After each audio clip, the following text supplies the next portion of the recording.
you have a flake of skin or a human hair or something lying on your substrate and you try and coat it with something that thin, it's going to look like a boulder to it, or a mountain indeed. So there are issues there.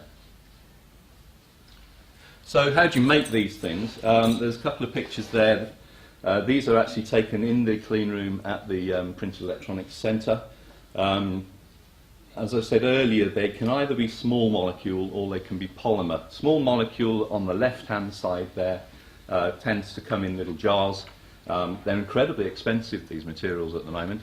If there are any materials people in the room, it would be nice to get them cheaper.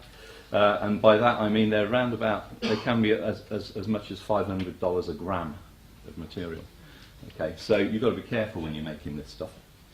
And if you like, the substrate preparation is going to be the same for both types of things. So you have to have a very clean substrate. You then put your transparent conductive oxide onto either your glass or your flexible substrate.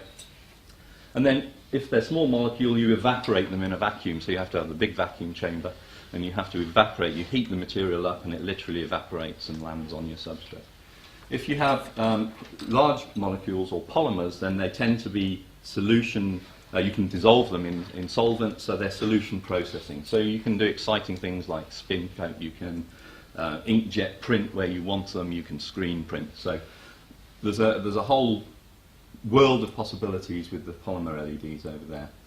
And then once you've got that down on your substrate, you need to put some kind of cathode on there, again either by evaporation, or you could paint it, or you could print it, or you could emboss it, whatever. The final thing is, these OLEDs are all very well and good, but they don't like water and they don't like oxygen. And by that I mean if you expose them to water and oxygen for about 3 hours, they will die. So you've got to make sure that you encapsulate them properly. Glass is perfect, it's a really good encapsulant, nothing gets through it. Plastic is terrible, and it leaks water particularly.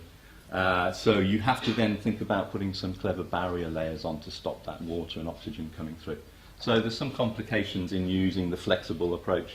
It doesn't prevent things from happening, it just means that some of the devices out there at the moment perhaps have a shorter lifetime than you'd like. So finally,